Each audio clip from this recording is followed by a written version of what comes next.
Whoever told me you want to come down. The hardest part of optimizing, I think, is figuring out what you should actually optimize, because there's a lot of opportunities, and you could go in and take a guess and spend a week on a piece of code and make it as fast as you possibly can. And then you might look at that in the context of the whole game, and it ends up only being like one one thousandth of a millisecond, which was not worth doing in the first place. So it's really determining what needs to be optimized, and at that point, it's not too hard to actually fix it, usually. Sometimes that's not the case, but it's oftentimes just figuring out what is the best piece of code to tackle, and that could often take a lot of time. One thing that makes optimization difficult is bottlenecks. Bottlenecks are basically the slowest thing on your computer is going to determine the frame rate. So if you have a CPU and a GPU both working simultaneously, whichever one takes longer to finish processing the frame is going to determine what the frame rate is. The reason this is complicated is because different computers will have different bottlenecks. On one computer, maybe the CPU is really fast and the GPU is slow, and on that computer, the performance is going to be totally determined by how fast that graphics card is. On someone else's computer, maybe they've got a really slow CPU but a really kick-ass GPU, and on that computer, it's going to be determined by the CPU. And so if we release a build and we do a lot of optimization that affects the CPU, it's only going to affect one of those computers. The other one is not going to see any performance improvement at all. And in the case of games, this is actually a lot more complicated than just CPUs and GPUs. There could be different subsystems within the game. There could be the physics system, there could be sound, there could be different threads that are operating on graphics. It's a really complicated system, and what's going to affect performance on one machine is not the same thing that will affect it on other machines. The hardest part of optimizing the game is tracking down where we're spending time.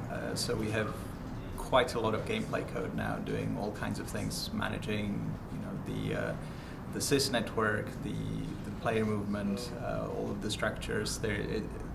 Natural selection 2 is getting close to being content complete, and so we have all of that game code that can be doing things that maybe the author originally didn't think is going to take as long as it's now taking. So we've done several different things. You can place manually little bugs or profile kind of sections in your code, and then it will tell you exactly how long you're spending in that section, but you need to know where to put this in the first place. So you need to suspect maybe this piece of code is taking longer than it should do.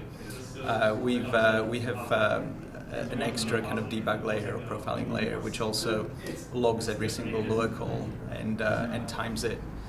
This is a slow process, so you can't be running it all the time, but we can hit a special command at any point when we see the game getting a little bit slower, and then we get a massive 50 megabyte file that has everything that happened in that frame, and then we can see, oh hey, this is like, we totally did not expect this is happening, and so we occasionally shave off maybe 5 to 10% at a time when we find these things that we had no idea were taking time prior to kind of doing more in-depth investigation.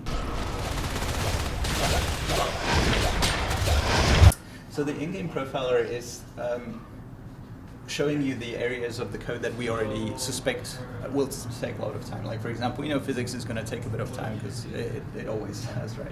The game update is right now here the biggest part. That doesn't help us in identifying things that we have not thought of before.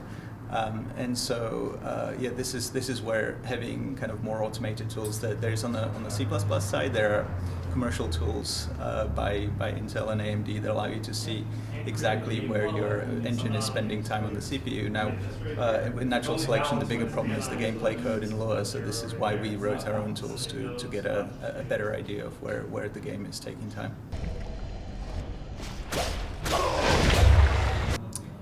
One of the big challenges we've had on natural selection 2 with respect to performance comes from the Lua scripting system that we're using.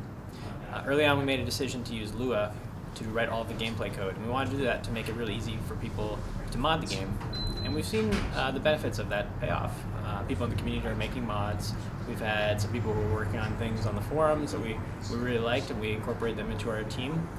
But the reason why this is a big performance challenge is because Lua is an interpreted language. It's a very dynamic language. It's a pretty different model than C++, which is really geared towards really high performance.